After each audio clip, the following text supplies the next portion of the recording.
I gotta go in a second. You guys have been a wonderful audience.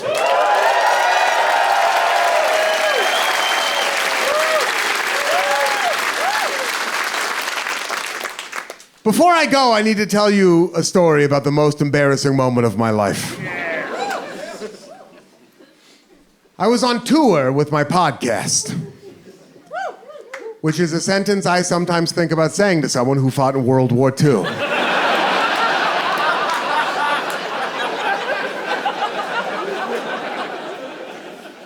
And while I was on tour with my podcast, we learned that you get to have a rider. And if anyone here doesn't know, a rider is a list of items that you tell the venue that they will put in your dressing room backstage. And everything that my friends and I knew about riders, we had learned from the book The Dirt about Motley Crue. And if anyone here is too young to know about Motley Crue, they made a movie about Motley Crue, and they had to make Machine Gun Kelly look worse to play one of them.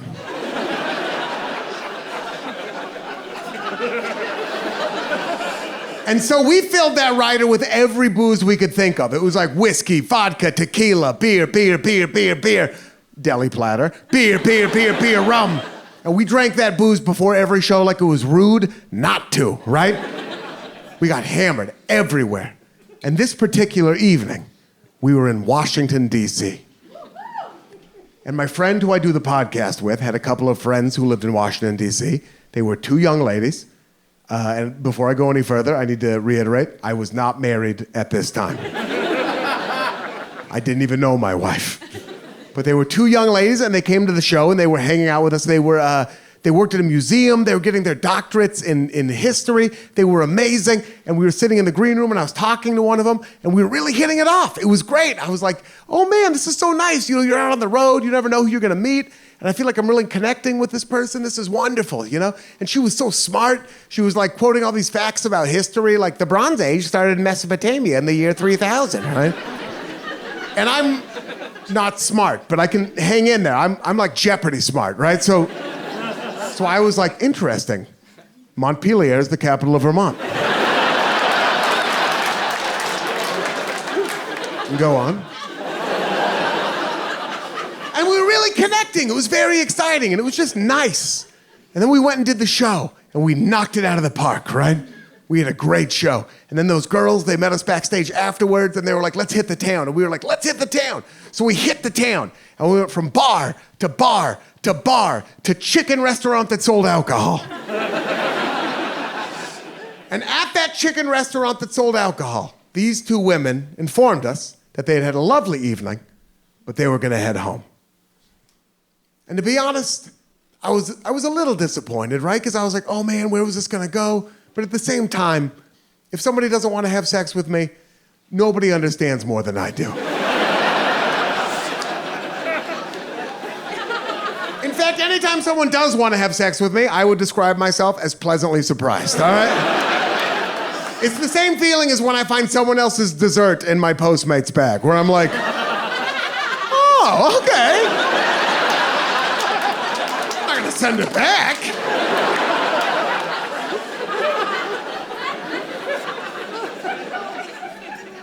So they went home, but my friends and I didn't. We kept hitting the town.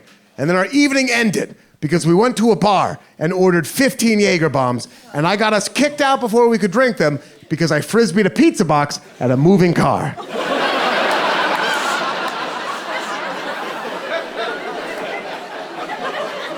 And at that point, we probably should have gone back to our hotel, but we needed to eat because I had frisbeed our pizza box in a moving car.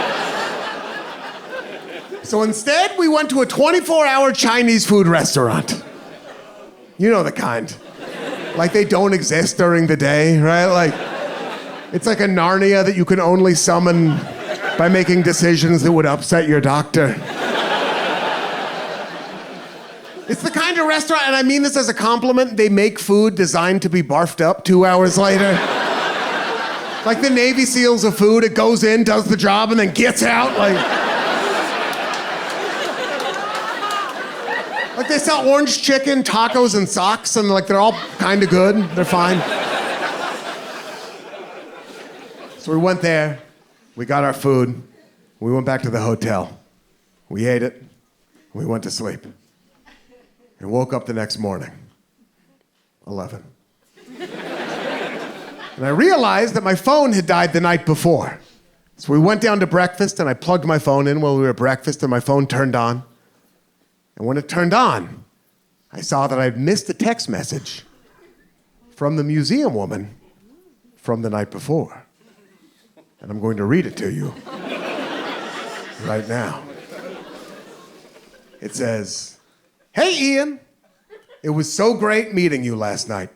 It was really wonderful getting to know you. I don't know what you're doing right now, but I bet it's something smart like reading a book. You seem like the kind of person who likes to read books." I do seem like that. Which is too bad because I wish we were having sex right now. In fact, I can't think of anyone I'd rather be having sex with. I hope I get to see you again soon. Bye. And I read that message to myself, and then I immediately read it to all of my friends at breakfast. And we started celebrating like we won the Stanley Cup. We ordered champagne, we were calling each other sir, it was amazing. And then I realized she had sent that at midnight the night before. It was now noon. She'd been left unread on a sext for 12 hours. And I was like, oh no, I can't let that stand. So I immediately texted her back. I said, hey, casual. It was so great meeting you last night. I would love to have sex with you too. You're so smart and cool. I bet you'd be quoting facts about Mesopotamia the whole time we were having sex. And that would be rad. Hope I see you again soon. Send. Not my smoothest effort. But you know, we were leaving town. I just wanted her to know that like I'd had a great time. I wanted her to know that it was okay. We both had a great time. And then a couple more hours went by and no reply. And I started wondering. I'm like, oh man, this poor girl. She probably isn't used to sending texts like that. She's probably sitting there so embarrassed, right? She doesn't usually drink like that, let alone send messages like that. I better send her another text to let her know it's okay. So I sent her this message. Hey! I hope you don't feel weird. I know sometimes we do silly things when we drink. But I was totally feeling the same way last night. Smiley face, send. The gentleman smiley face, not the emoji, by the way, colon, parentheses.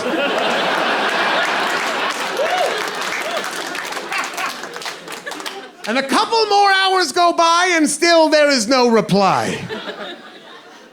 And then I started thinking, what's going on here? Honestly, my feelings were kind of hurt, right? It's like we were really hitting it off last night. Now nothing? Like what's going on? I should remind her about how much fun I am to hang out with. How much she was laughing, you know, make a joke. So I sent her a third text message.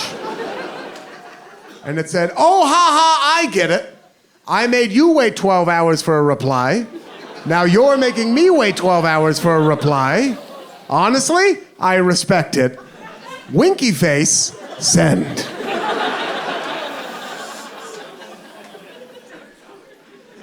And this time I did not have to wait long for a reply. My phone lit up almost immediately with a text message from the museum woman from the night before. And it said, hey Ian, you sent yourself that text from my phone last night as a joke.